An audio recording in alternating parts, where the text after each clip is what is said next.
Hello everyone. Programming in सी के इस video में हम लोग एक सैम्पल प्रोग्राम के ज़रिए हम अपने पिछले पढ़े हुए सभी टर्म्स के बारे में समझने की कोशिश करेंगे। इसके पिछले वीडियो में हम लोगों ने वेरिएबल्स के बारे में समझा था, डेटा टाइप्स के बारे में समझा था, कीवर्ड्स के बारे में हम लोगों ने जाना था, डिक्लेरेशन के बारे में जाना था और इनिशियलाइजेशन के बारे में जाना था। और हमने ये भी देखा था कि वेरिएबल को डिफ़ाइन करने के कौन कौन से रूल्स होते हैं। इस प्रोग्राम में हम लोग एक सैम्पल प्रोग्राम देखेंगे, एक हम लोग अपने सी प्रोग्रामिंग का पहला प्रोग्राम देखेंगे और उस प्रोग्राम के हर लाइन के बारे में, हर टर्म के बारे में जानने और समझने की कोशिश करेंगे। तो आइए हम लोग शुरू करते हैं पहले प्रोग्राम से। तो प्रोग्राम को करने के लिए हम लोग ओपन करते हैं अपना Dev C plus plus. Dev C plus plus open करने के बाद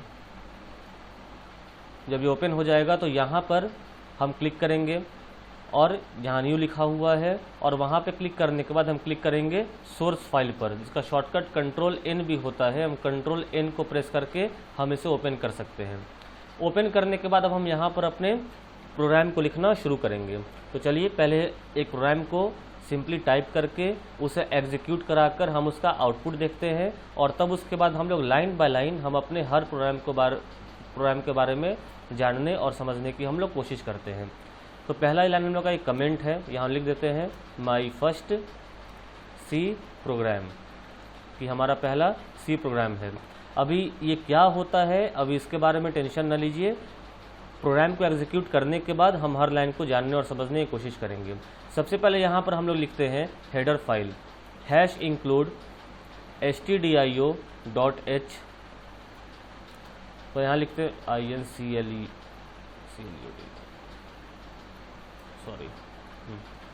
include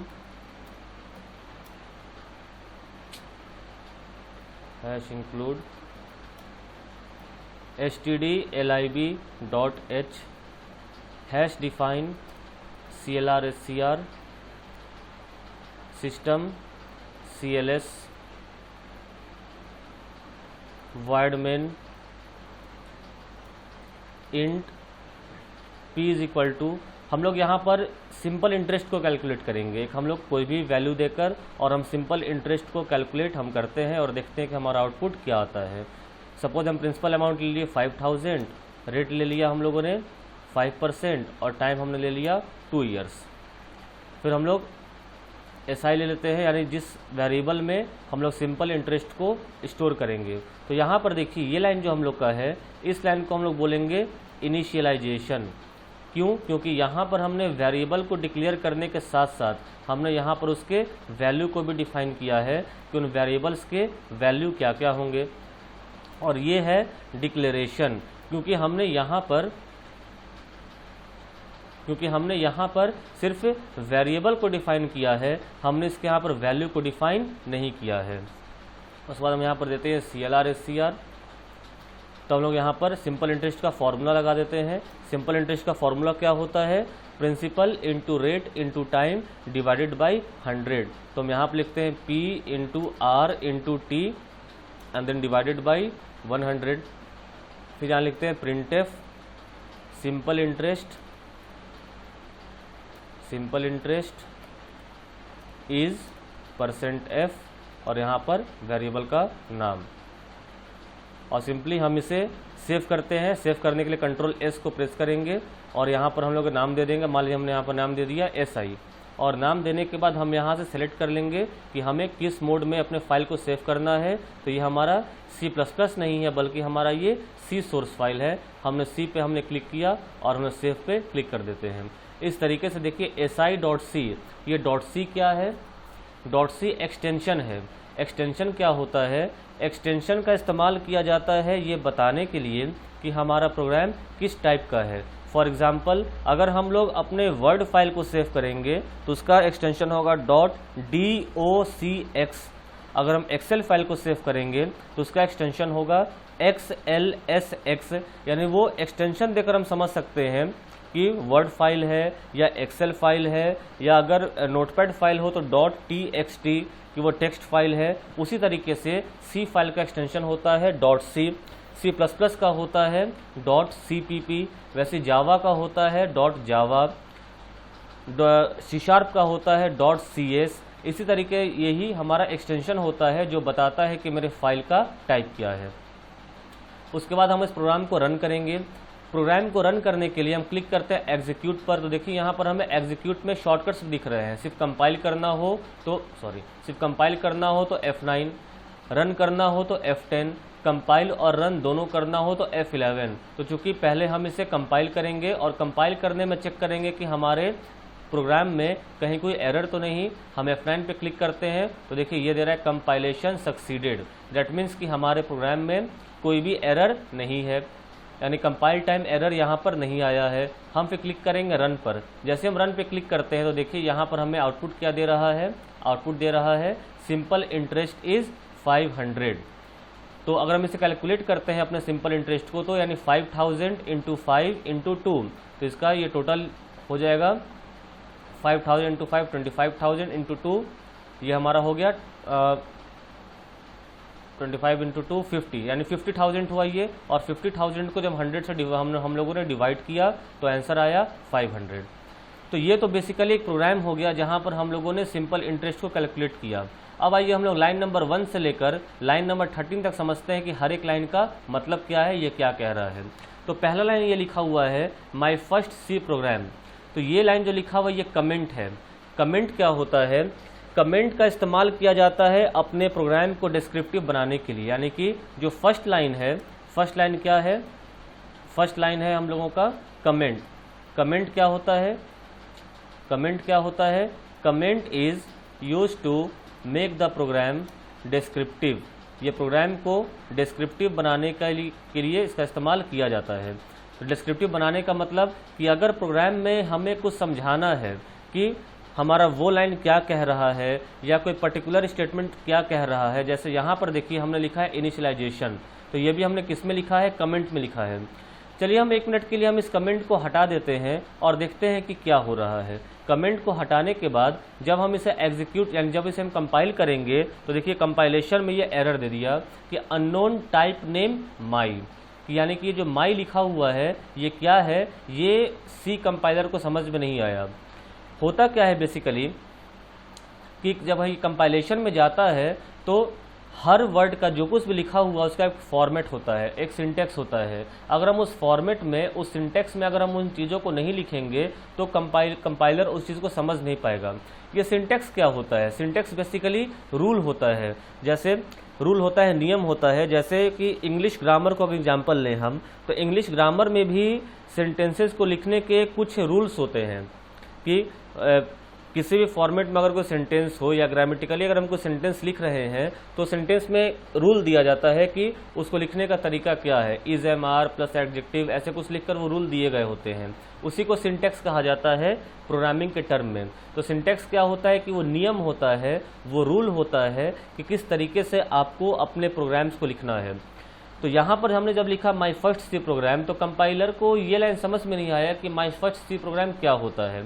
तो वैसे स्टेटमेंट्स जो हम अपने समझने के लिए लिखते हैं, प्रोग्राम को डिस्क्राइब करने के लिए लिखते हैं कि वो प्रोग्राम क्या है, या उसके किसी स्टेटमेंट्स को अगर हमें डिफाइन करना हो विद इन द प्रोग्राम, तब हम वहाँ पर कमेंट का इस्तेमाल करते हैं। तो कमेंट का इस्तेमाल करने से क्या होता है कि जैसे ही वो सी कंपाइलर देखता है कि वहाँ पर कमेंट है तो उस लाइन को रीड ही नहीं करता, उस लाइन को वो स्किप करता है और आगे बढ़ जाता है। इसलिए जब हमने इसे यहाँ पे कमेंट में दिया तो हमें कोई भी एरर नहीं आया कंपाइलेशन के समय। जब इसे हमने कंपाइल किया तो यहाँ पे लिखा कंपाइलेशन सक्सीडेड, क्योंकि उसने जैसे ही यहाँ पे कमेंट देखा तो वो आगे के लाइन्स को पढ़ा ही नहीं। वो समझ गया कि वो लाइन सी कंपाइलर के लिए नहीं है बल्कि ये लाइन यूज़र के लिए है, यूज़र ने इसे अपने समझने के लिए लिखा है। तो पहला लाइन क्या हो गया, ये कमेंट हो गया। तो कमेंट क्या होता है, कमेंट का इस्तेमाल किया जाता है प्रोग्राम को डिस्क्रिप्टिव बनाने के लिए। C compiler ignores the statement which is written in the comment. जो कमेंट में लिखा होता है तो सी कंपाइलर उस स्टेटमेंट को कम्प्लीटली इग्नोर कर देता है। तो जो फर्स्ट लाइन है माय फर्स्ट सी प्रोग्राम, ये क्या है, ये कमेंट है और कमेंट को टोटली जो सी कंपाइलर है वो इग्नोर कर देता है। अब आते हैं अगले लाइन की तरफ। अगला लाइन लिखा हुआ है हैश इंक्लूड stdio.h। ये लाइन क्या है, यहाँ इसी तरीके से यहाँ भी लिखा हुआ है #include stdlib.h। तो आखिर ये दोनों लाइन क्या है? देखिए, इनको अगर एक जनरल टर्म में इनको हेडर फाइल कहा जाता है। क्या कहा गया इनको? Header file. लेकिन ये पर्टिकुलरली एज ए होल तो इनको हेडर फाइल कहा जाता है, लेकिन इसमें 3 चीज़ें हैं। इसमें पहला पार्ट है हैश, दूसरा पार्ट है इंक्लूड और तीसरा पार्ट है stdio.h या stdlib.h। आइए हम समझते हैं कि आखिर ये तीनों पार्ट से हैं क्या क्या। तो ये जो पहला पार्ट हैश है इसे कहा जाता है प्री प्रोसेसर। दूसरा इंक्लूड है, ये फोल्डर का नेम है, ये है फोल्डर का नेम। और जो तीसरा है stdio.h ये एक्चुअल में हेडर फाइल है। ये क्या है? ये हेडर फाइल है, लेकिन एज ए होल इन तीनों को मिलाकर हेडर फाइल कहा जाता है। अब समझते हैं कि प्री प्रोसेसर क्या होता है, फोल्डर का नेम क्या है और ये हेडर फाइल क्या है। हम इन तीनों चीज़ों को हम समझने की कोशिश करते हैं। तो पहला लाइन हम लोग का हैश है। देखिए, हैश क्या है? प्री प्रोसेसर है। प्री प्रोसेसर का वर्क क्या होता है? जैसे ही हमने इस अपने प्रोग्राम को कंपाइलेशन में डाला, यानी डैट मीन्स जैसे हमने F9 को प्रेस किया तो सबसे पहले वो प्रोग्राम गया हैश के पास, डैट मीन्स कि प्री प्रोसेसर के पास गया। प्री प्रोसेसर क्या करता है कि ये सोर्स कोड, हमने जो कोड लिखा है .c, जो हमने इस प्रोग्राम को सेव किया है, इसे हम कहते हैं सोर्स कोड। वो इस सोर्स कोड को एक्सपेंडेड सोर्स कोड में कन्वर्ट करता है। दैट मीन्स कि प्रोसेसर का काम क्या होता है? Processor converts the source code into expanded source code. ये सोर्स कोड को एक्सपेंडेड सोर्स कोड में कन्वर्ट करता है। एक्सपेंडेड सोर्स कोड में कन्वर्ट करने का मतलब क्या हुआ?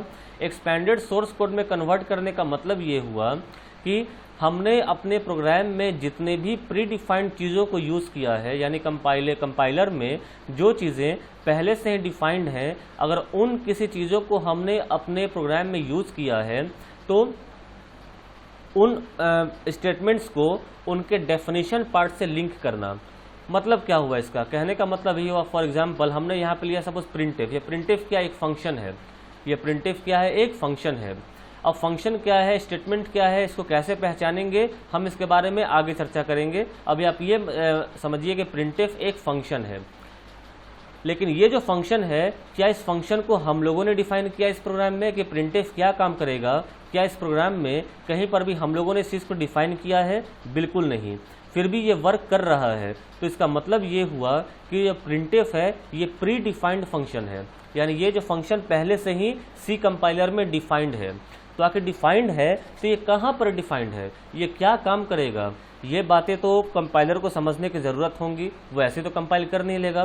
तो प्री प्रोसेसर यही काम करता है कि हमने अगर कोई प्री डिफाइंड फंक्शन का इस्तेमाल किया है अपने प्रोग्राम में, तो उस प्री डिफाइंड फंक्शन को जहाँ पर वो डिफाइंड है, जिस जगह पर वो डिफाइंड है, उस जगह पर जाकर, उस पेज में जाकर हमारे प्रोग्राम को उस पेज से लिंक कर देता है। और फिर लिंक करने के बाद जो फाइल बनकर हमारे सामने आता है उसे ही कहा जाता है एक्सपेंडेड सोर्स कोड।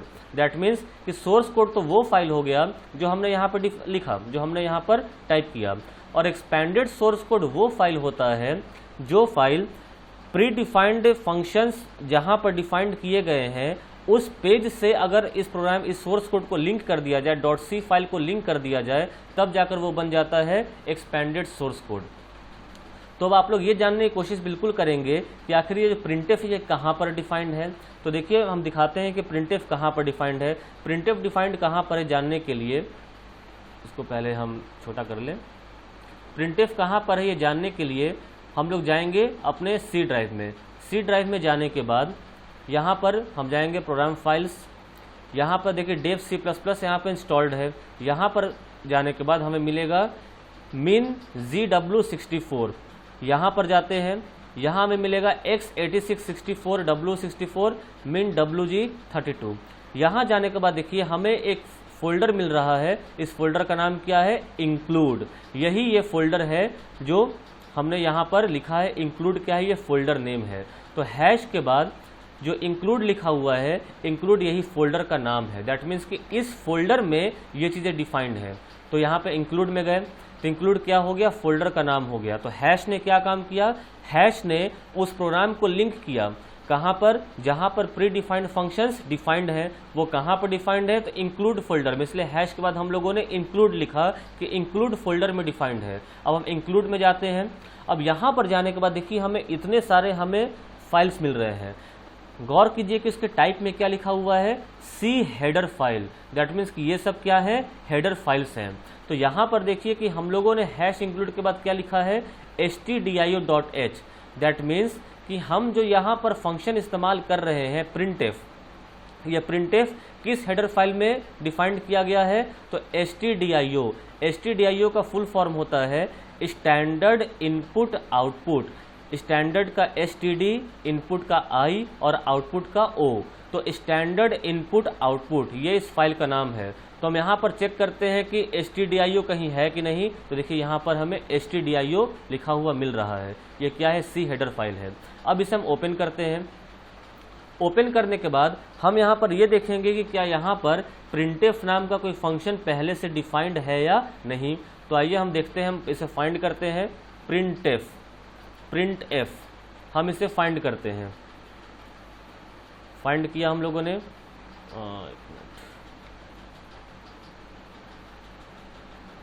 मिनट, तो फाइंड कर देखिए यहाँ पर लिखा हुआ इंट प्रिंटफ। तो देखिए ये जो फंक्शन है प्रिंटफ, ये यहाँ पर डिफाइंड है, दैट मीन्स कि इस पेज, उस पेज का नाम क्या है, stdio.h, तो ये यहाँ पर डिफाइंड है कि प्रिंटफ फंक्शन क्या काम करेगा। तो इसी पेज से, ये जो पेज अभी हमारे सामने खुला है, दैट मीन्स कि हमारे सोर्स कोड का जो फाइल है, ये वाला फाइल और ये फाइल, इन दोनों फाइल को हैश ने क्या किया, दैट मीन्स प्री प्रोसेसर ने क्या किया, इन दोनों को लिंक कर दिया। और लिंक करने के बाद जो फाइल बनकर सामने आया, उसी फाइल को कहा गया एक्सपेंडेड सोर्स कोड। तो आई होप आप लोग समझ गए होंगे कि प्री प्रोसेसर का काम क्या है और एक्सपेंडेड सोर्स कोड क्या होता है। तो हैश इंक्लूड stdio.h, इसका मतलब क्या है, तो हैश क्या है, प्री प्रोसेसर है। ये क्या काम करता है, ये हमारे प्रोग्राम में प्री डिफाइंड फंक्शंस कहाँ पर डिफाइंड है, उस पेज से हमारे सोर्स कोड को लिंक करता है। तो वो पेज कहाँ पर डिफाइंड है, वो पेज इंक्लूड फोल्डर में डिफाइंड है। इंक्लूड फोल्डर में हेडर फाइल्स हैं। तो हमने जो फंक्शन का इस्तेमाल किया है प्रिंटफ, ये किस हेडर फाइल में है, तो ये stdio, that means standard input output header file में ये डिफाइंड है। अब देखिए यहाँ पे .h लगा हुआ है, ये क्या एक्सटेंशन है। अब एक्सटेंशन के बारे में तुरंत अभी हमने आपको बताया, एक्सटेंशन क्या होता है, जो फाइल की टाइप को डिफाइन करता है। तो सी फाइल का हुआ तो .c, वर्ड फाइल हुआ .docx, अगर पावर पॉइंट है .pptx, वैसे अगर हेडर फाइल है तो .h। तो यही .h क्या है, एक्सटेंशन है जो बताता है कि stdio हेडर फाइल है। तो आई होप कि आप लोग इस लाइन का मतलब समझ गए होंगे कि इस लाइन का मतलब क्या है, हेडर फाइल का बेसिकली पर्पस क्या है, उसका मतलब क्या है। Hash pre processor, include folder name और ये हेडर फाइल। अब यहाँ पर आपको एक और हेडर फाइल दिख रहा होगा, stdlib.h, स्टैंडर्ड लाइब्रेरी, स्टैंडर्ड का std, लाइब्रेरी का lib। इसका क्या, इसको क्यों हम लोगों ने यूज़ किया है, जब हम लोग टर्बो सी में कोई प्रोग्राम बनाते हैं तो वहाँ पर एक फंक्शन होता है CLR, क्लियर स्क्रीन, यानी स्क्रीन को क्लियर करने के लिए। कौन से स्क्रीन को, आउटपुट स्क्रीन को क्लियर करने के लिए। यानी कि अगर हम अपने प्रोग्राम को एग्जीक्यूट कर रहे हैं तो हमारे आउटपुट स्क्रीन पर अगर पहले से भी कोई आउटपुट मौजूद हो या पहले से अगर कुछ लिखा हुआ हो तो पहले उसको क्लियर कर लें और क्लियर करने के बाद हमारे आउटपुट को डिस्प्ले करें। तो टर्बो सी में हम लोग CLR फंक्शन को यूज़ करते थे, लेकिन डेव C++ में CLR नाम का कोई फंक्शन नहीं होता, बल्कि वहाँ पर सिस्टम CLS होता है। तो सिस्टम CLS कहाँ पर डिफाइंड होता है, तो ये डिफाइंड होता है stdlib.h में। दैट में जिस तरीके से stdio.h होता है, ठीक वैसे ही stdlib.h भी एक हेडर फाइल होता है। और हमने चूँकि सिस्टम CLS का हम लोग इस्तेमाल कर रहे हैं, इसलिए हमने यहाँ पर बताया कि ये जो सिस्टम CLS है ये कहाँ पर डिफाइंड है, ये stdlib.h में ये डिफाइंड है। तो यहाँ पर एक आप तीसरा लाइन देखेंगे, line number 4, hash define CLR system CLS। इसका मतलब क्या होता है, देखिए हैश डिफाइन क्या होता है कि हम लोग यहाँ पर डिफाइन कर रहे हैं, किसको डिफाइन कर रहे हैं, CLR यानी कि सिस्टम CLS को हम लोग डिफाइन कर रहे हैं CLR से। दैट मीन्स कि देखिए यहाँ पर हम लोगों ने CLR का इस्तेमाल किया है। हम चाहें तो यहाँ पर सिस्टम CLS भी लिख सकते हैं, कोई प्रॉब्लम की बात नहीं है, लेकिन टर्बो सी जो एप्लीकेशन होता है उसमें CLR SCR का इस्तेमाल किया जाता है। तो अगर आप कोई बुक्स खरीदेंगे प्रोग्रामिंग इन सी की, अगर आप कोई बुक खरीदेंगे तो 90% बुक्स में आपको सिस्टम CLS न मिलकर बल्कि CLR SCR मिलेगा। तो ये यूज़र के, यानी कि ये जो आप लोग जो इस चीज़ को पढ़ रहे हैं, इस चीज़ को जानने की कोशिश कर रहे हैं, तो ये आपकी सुविधा के लिए हमने यहाँ पर CLR SCR का इस्तेमाल किया है, क्योंकि ये काफ़ी कॉमन यूज्ड फंक्शन है स्क्रीन को क्लियर करने के लिए। लेकिन डेव C++ में CLR SCR का इस्तेमाल नहीं होता, बल्कि यहाँ पर सिस्टम CLS का इस्तेमाल होता है। इसलिए हमने यहाँ पर लाइन नंबर 4 में लिखा है hash define CLR SCR system CLS। That means कि हम लोग सिस्टम CLS को किससे डिफाइन करें, CLR SCR। तो जहाँ भी हमारा कंपाइलर देखेगा CLR SCR, तो वो ये देखेगा कि अच्छा इसको डिफाइन किया गया है किससे, सिस्टम CLS से, तो इसके जगह पर इसको रिप्लेस कर देगा। दैट मीन्स जब ये प्रोग्राम जब एक्सपेंडेड सोर्स कोड होगा तो एक्सपेंडेड सोर्स कोड में CLR SCR लिखा हुआ नहीं रहेगा, बल्कि वो वहाँ पर सिस्टम CLS लिखा हुआ रहेगा। आई होप कि आपको ये लाइन नंबर 1, 2, 3 और 4 ये चारों लाइन आपको क्लियर हो गई होंगी। अब लाइन नंबर 6 में हमें दिख रहा है void main। अब आइए समझते हैं कि void main क्या होता है। void main, देखिए void क्या है, यहाँ पर रिटर्न टाइप होता है। void का मतलब होता है कि जो फंक्शन है ये किसी भी वैल्यू को रिटर्न नहीं करेगा। इस स्टेटमेंट को हम अभी यहीं पर रहने देते हैं। जब हम लोग चैप्टर शुरू करेंगे फंक्शन, तो फंक्शन में हम रिटर्न टाइप के कंसेप्ट को समझेंगे कि रिटर्न टाइप क्या होता है, उसमें void का मतलब क्या होता है, अगर यहाँ पर इंट लगा हुआ हो इसका मतलब क्या होगा, यहाँ पर फ्लोट लगा हुआ हो इसका मतलब क्या होगा, या यहाँ पर कैर लगा हो इसका मतलब क्या होगा। तो इन चीज़ों को हम लोग पढ़ेंगे। जब हम लोग फंक्शन चैप्टर पढ़ेंगे तो वहाँ पर समझेंगे कि इस void का मतलब क्या है। हम पहले आते हैं मेन फंक्शन। ये जानना बहुत ज़रूरी है कि मेन फंक्शन क्या होता है। देखिए, जिस तरीके से हर घर में एंटर करने के लिए एक मेन गेट होता है, यानी किसी भी घर में एंटर कहाँ से करेंगे, जाहिर सी बात दीवार फान का तो करेंगे नहीं, खिड़की से तो करेंगे नहीं, एक मेन गेट होगा, उसी मेन गेट से हम लोग अपने घर में एंटर करेंगे। ठीक उसी तरीके से हम अपने प्रोग्राम में बहुत सारे फंक्शन को यूज़ कर सकते हैं। जब हम लोग फंक्शन चैप्टर पढ़ेंगे तो वहाँ पर हम लोग, ऐसे तो हमारे अभी प्रोग्राम बस एक ही फंक्शन है मेन, जो कि यूज़र डिफाइंड है, इसको हम लोग डिफाइन कर रहे हैं। लेकिन जब हम लोग फंक्शन चैप्टर पढ़ेंगे तो हम लोग वहाँ पर बहुत सारे फंक्शन का इस्तेमाल करेंगे। एक ही प्रोग्राम में 5-6 फंक्शन भी हम लोग इस्तेमाल करेंगे वहाँ पर। तो आखिर कंपाइलर को कैसे पता चलेगा कि हमें अपने प्रोग्राम का एग्जीक्यूशन कहाँ से शुरू करना है, यानी किस फंक्शन में सबसे पहले हम एंटर करेंगे और अपना एग्जीक्यूशन को शुरू करेंगे। दैट मीन शुरुआत कहाँ से करेंगे ये जानना ज़रूरी है कंपाइलर के लिए। तो इसीलिए मेन फंक्शन बनाया गया कि जो कंपाइलेशन है, जो एग्जीक्यूशन है, बेसिकली प्रोग्राम का जो एग्जीक्यूशन है वो कहाँ से शुरू होगा, तो ये मेन फंक्शन से शुरू होगा। तो हम ये कह सकते हैं कि जो मेन फंक्शन है ये प्रोग्राम का एंट्री पॉइंट है। ये क्या है, प्रोग्राम के एग्जीक्यूशन का एंट्री पॉइंट है, कि जो प्रोग्राम का एग्जीक्यूशन है वो इसी मेन फंक्शन से शुरू होगा। तो मेन फंक्शन का पर्पस क्या है, मेन फंक्शन का पर्पस है कि ये प्रोग्राम का एंट्री पॉइंट होता है, प्रोग्राम की जो एग्जीक्यूशन है वो इसी फंक्शन से शुरू होगी। तो लाइन नंबर 6 ये बता रहा है कि ये मेन फंक्शन है। उसके बाद लाइन नंबर 7 में आपको ये दिख रहा होगा ब्रैकेट, जिसको मैथमेटिक्स में मिडिल ब्रैकेट भी कहा जाता है, लेकिन इसका रियल टर्म है ब्रेसेस। रियल टर्म क्या है, ब्रेसेस। अब देखिए ब्रेसेस होता है ये चीज़ इस तरीके से, दैट मीन्स कि एक इस तरीके से भी होता है और ये भी होता है। तो इसको कहा जाता है ओपनिंग ब्रेसेस।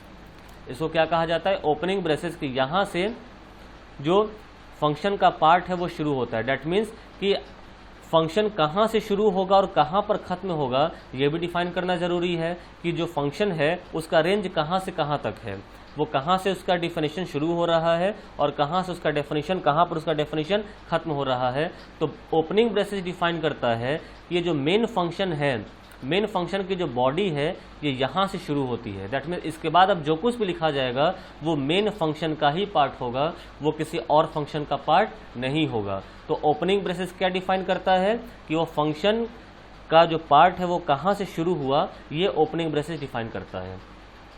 लाइन नंबर 8 लिखा हुआ है इंट, ये लाइन नंबर 8 ये लिखा हुआ है, इसका क्या मतलब है, इंट पी। तो हमने यहाँ पर जैसे कमेंट में लिखा था कि ये इनिशियलाइजेशन है। दैट मीन्स कि हम यहाँ पर वेरिएबल्स को इनिशियलाइज कर रहे हैं, डिक्लेयर के साथ साथ हम इनिशियलाइज भी कर रहे हैं कि सबसे पहले कि मेरे वेरिएबल्स यहाँ पर कितने हैं। तो यहाँ पर मेरे 3 वेरिएबल्स हैं, एक का नाम है पी, एक का नाम है r और एक का नाम है t। ये 3 वेरिएबल्स हैं।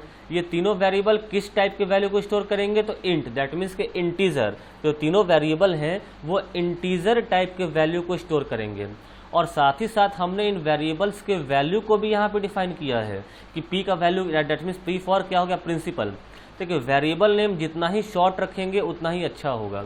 वेरिएबल नेम हम लंबा लिख सकते हैं लेकिन बार बार हमें उतने लंबे नाम को लिखना पड़ेगा, इसलिए ज़रूरी ये होता है, अच्छा ये होता है कि वेरिएबल नेम शॉर्ट रहे और डिस्क्रिप्टिव रहे, यानी कि छोटा से छोटा वेरिएबल नेम हो और वो इतना डिस्क्रिप्टिव हो कि उस वेरिएबल को देखते ही कोई भी यूज़र समझ जाए कि वो किस वैल्यू को इंडिकेट कर रहा है। तो P फॉर प्रिंसिपल हुआ, दैट मीन्स कि चूँकि सिंपल इंटरेस्ट निकालना है तो 3 वैल्यू हमें चाहिए, प्रिंसिपल, रेट और इंटरेस्ट। तो प्रिंसिपल का P हमने लिया वैल्यू 5000, रेट हमने कितना लिया 5% और 2 हमने कितना लिया, टाइम हमने कितना लिया 2 ईयर्स।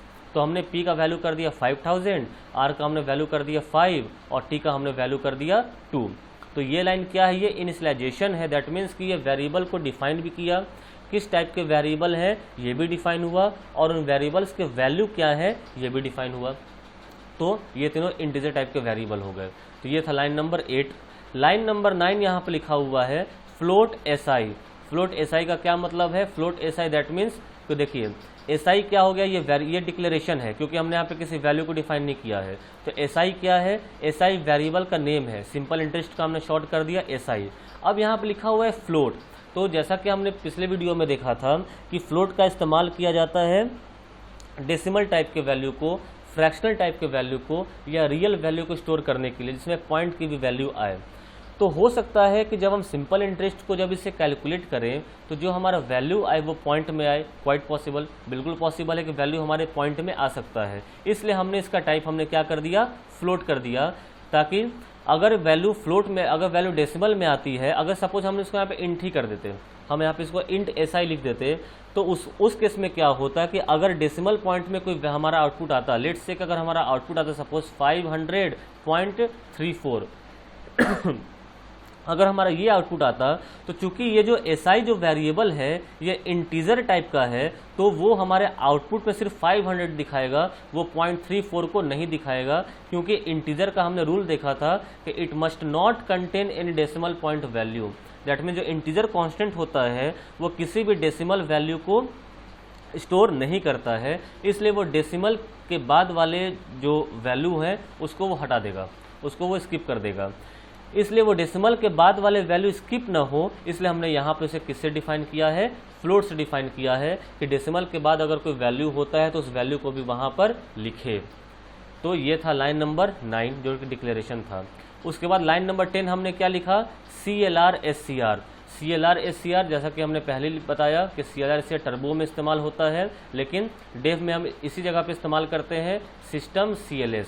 दोनों का काम एक ही है, दोनों में कोई डिफरेंस नहीं है। इसका काम क्या है? To clear the output screen, यानी जो आउटपुट स्क्रीन जब हमें एग्जीक्यूट करने के बाद जो हमारे सामने स्क्रीन आए उस पर अगर पहले से भी कुछ लिखा हुआ हो तो उसे वो क्लियर कर दे, उसे वो हटा दे। जिस तरीके से MS DOS में, अगर आप लोगों में किसी ने DOS अगर पढ़ा होगा या DOS के बारे में आप जानते होंगे, तो वहाँ पर फंक्शन, तो वहाँ पर कमांड होता है CLS। CLS का इस्तेमाल क्यों किया जाता है? DOS के स्क्रीन को बिल्कुल क्लियर करने के लिए, यानी इरेज करने के लिए, जो कुछ भी लिखा हुआ उसको इरेज कर दे, उसे मिटा दे। तो यही काम C में करता है। टर्बो अगर हो तो CLR SCR करता है, और डेव में हम लोग सिस्टम CLS का इस्तेमाल करते हैं। तो CLR SCR का इस्तेमाल क्यों होता है? आउटपुट स्क्रीन को क्लियर करने के लिए। लाइन नंबर 11 क्या है? लाइन नंबर 11 सिंपल इंटरेस्ट का ये फॉर्मूला है।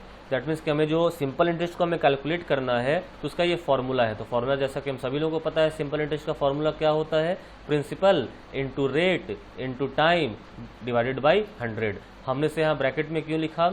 हमने से ब्रैकेट में लिखा है बॉडमास रूल को फॉलो करने के लिए, कि ऐसा ना हो कि पहले ये टाइम को 100 से डिवाइड कर दे और फिर उसको प्रिंसिपल और रेट से मल्टीप्लाई कर दे, तो फिर हमारा आउटपुट ही गड़बड़ हो जाएगा, उल्टा पुल्टा आ जाएगा। इसलिए पहले हमने से यहाँ पे ब्रैकेट दे दिया है कि पहले तीनों वैल्यू को मल्टीप्लाई कर ले और उसके बाद उसे 100 से डिवाइड करें।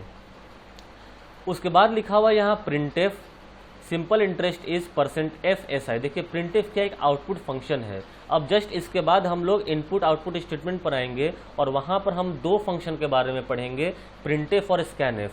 ये हम लोग कवर करेंगे अगले वीडियो में। तो प्रिंटफ के बारे में और स्कैनफ के बारे में हम लोग डिस्क्रिप्टिव वे में अगले वीडियो में पढ़ेंगे, प्रिंटफ क्या होता है और स्कैनफ क्या होता है। अभी आप फिलहाल आप ये जान लीजिए कि प्रिंटफ का इस्तेमाल होता है स्टेटमेंट को या वेरिएबल के वैल्यू को लिखने के लिए, आउटपुट स्क्रीन पर इसे लिखने के लिए, राइट करने के लिए प्रिंटफ का इस्तेमाल किया जाता है। तो चूंकि हमें अब अपने सिंपल इंटरेस्ट के वैल्यू को अपने आउटपुट स्क्रीन पर डिस्प्ले करना है, तो किसी भी स्टेटमेंट को डिस्प्ले करना हो या वेरिएबल के वैल्यू को डिस्प्ले करना हो, इसके लिए प्रिंटफ फंक्शन का इस्तेमाल किया जाता है। ये प्रिंट फंक्शन है। तो प्रिंटफ में हमने यहाँ पर लिखा सिंपल इंटरेस्ट इज %f। ये %f क्या, ये फॉर्मेट स्पेसिफायर है। जब हम लोग अगले वीडियो में प्रिंटफ के बारे में पढ़ेंगे तब हम इन चीज़ों के बारे में अच्छे तरीके से वहाँ पर जानने और समझने की कोशिश करेंगे। अभी सिंपली ये समझिए कि प्रिंटफ को लिखने का ये फॉर्मेट है। तो प्रिंटफ है सिंपल इंटरेस्ट इज %f और उसके बाद हमने SI लिखा।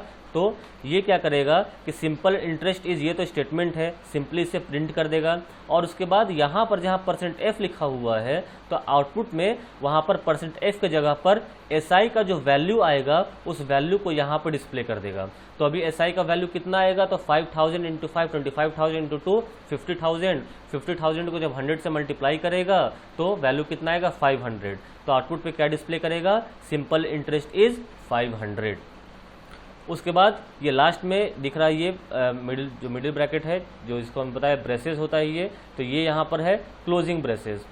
ये क्लोजिंग ब्रेसेस क्या काम करेगा, दैट मीन्स कि ये बताता है कि जो फंक्शन है, जैसे मेन फंक्शन हमने यहाँ से शुरू किया था, तो जो मेन फंक्शन है इनके जो स्टेटमेंट्स हैं वो यहाँ पर आकर क्लोज हो गए। दैट मीन्स कि अब इसके बाद अगर हम जो कुछ भी लिखते हैं वो इस सी प्रोग्राम का तो पार्ट होगा लेकिन मेन फंक्शन का पार्ट नहीं होगा, क्योंकि इसकी बॉडी यहाँ पर बंद हो चुकी है। इसके हमने ब्रेसेस को यहाँ पर हमने इसे बंद कर दिया है। तो इसके बाद जो कुछ भी लिखा जाएगा वो सी प्रोग्राम का पार्ट होगा, वो मेन फंक्शन का पार्ट नहीं होगा।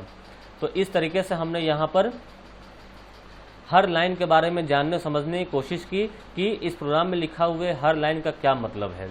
तो इसको हम लोगों ने समझा कि हर लाइन का क्या मतलब है। अब जब इसे हम एग्जीक्यूट किया हम लोगों ने, तो एग्जीक्यूट करने के बाद यहाँ पर आउटपुट क्या आता है, आउटपुट आता है सिंपल इंटरेस्ट इज 500 और पॉइंट के बाद देखिए 6 अंक में आएगा 1 2 3 4 5 6 बार 0 आएगा। तो ये क्यों आता है, इसे हम कब हटा सकते हैं, क्या कर सकते हैं, हम अगले वीडियोज़ में इन चीज़ों को कवर करेंगे। तो अभी बस इस वीडियो को बनाने का पर्पस ये था कि जो प्रोग्राम है एक सैम्पल सा प्रोग्राम है कि ये प्रोग्राम को लिखते कैसे हैं, प्रोग्राम में हर लाइन का क्या मतलब होता है, इन चीज़ों को हमने जानने और समझने की कोशिश की। आई होप आपको वीडियो समझ में आया होगा। अगले वीडियो में हम इनपुट आउटपुट स्टेटमेंट, प्रिंटफ और स्कैनफ और आगे कुछ टर्म्स के बारे में हम लोग जानेंगे और समझेंगे। इस वीडियो में इतना ही। अगर इसे समझने में कहीं कोई दिक्कत हुई हो तो कमेंट सेक्शन में कमेंट कर सकते हैं, वहाँ पर आपको इसका आंसर मिल जाएगा। Thank you.